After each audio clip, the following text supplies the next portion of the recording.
The Socialist Party in Zambia stands firmly in defense and solidarity with Captain Ibrahim Traoré, the President of Burkina Faso. But that's not what can allow Burkina to thrive. Because in this situation there are only two cases. Either we accept to fight or we remain slaves forever. I told you once, there are those who are slaves in their minds. They can only serve their master. And those people try every time to manipulate you. You must advise each other.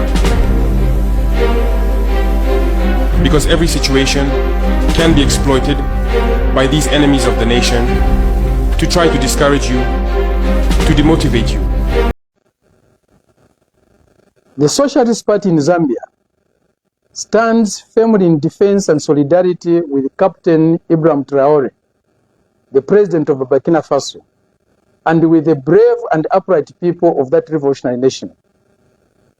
Captain Traoré represents a new generation of African leadership, courageous, uncompromising, and rooted in the aspirations of the people. In the face of neo-colonial domination, imperialist interference, and the security challenges that are the bitter legacy of centuries of French and German imperialist exploitation, he has chosen to walk the path of true independence, dignity, and sovereignty. What we are witnessing in Burkina Faso today is not just a political transition. It is a rebirth of revolutionary consciousness in West Africa, and in particular in the Sahel.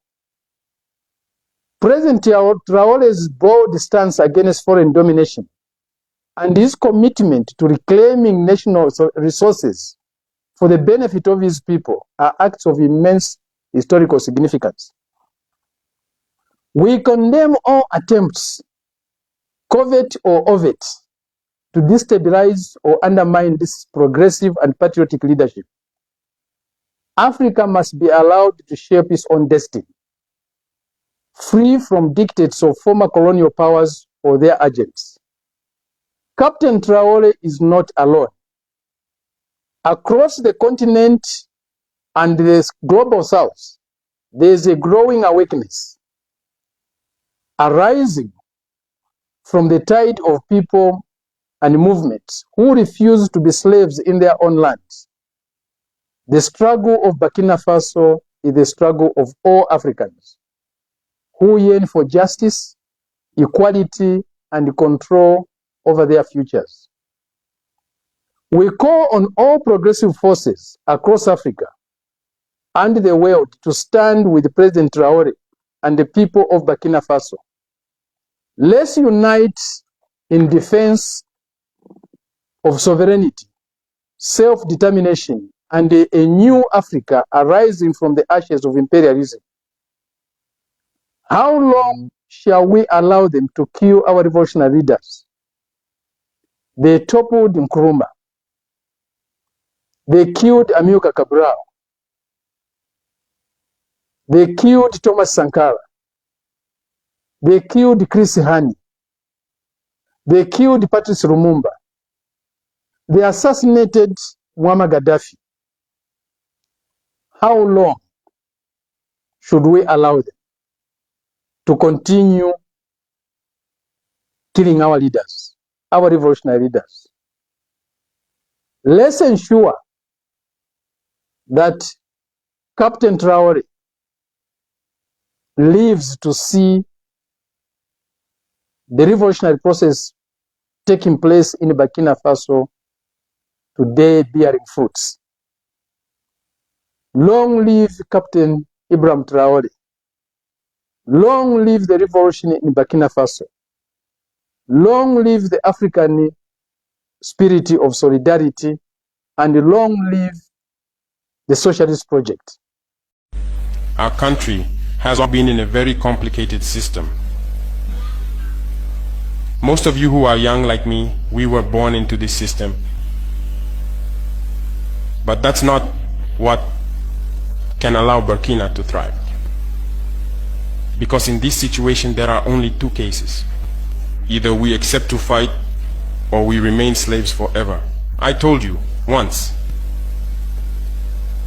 There are those who are slaves in their minds. They can only serve their master. And those people try every time to manipulate you. You must advise each other.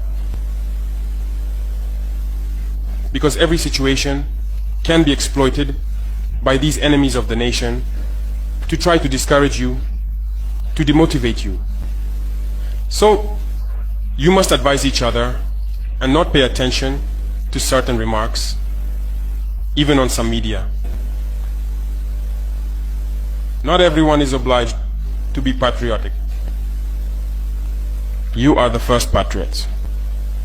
You have decided to defend the homeland. There is nothing better than that. Those who want to support you, let them support you. Those who want to discourage you through writings, you must close your ears and move forward. As for those, we will fight them here.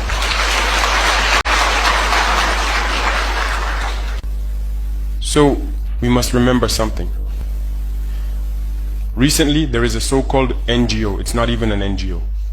Because NGO stands for non-governmental organization. They are not non-governmental because they are funded by a federal budget, by a state.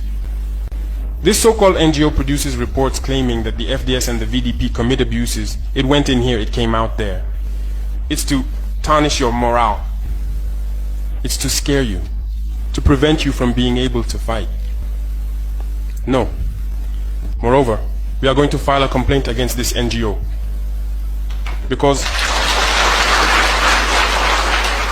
people need to understand something.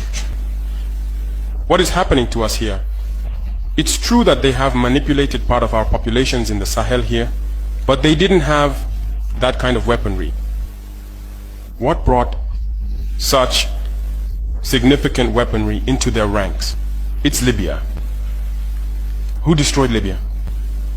It's this NGO, the same NGO that made false reports and gave them to those who wanted to create a rebellion so that people would intervene and overthrow Gaddafi. And the powder keg ended up being poured into the Sahel. These millions of lives that have been taken in the Sahel, we must file a complaint against this NGO because it is responsible for these false reports it made to support this thesis of attacking Libya. They have no moral lessons to give us. Look at the world.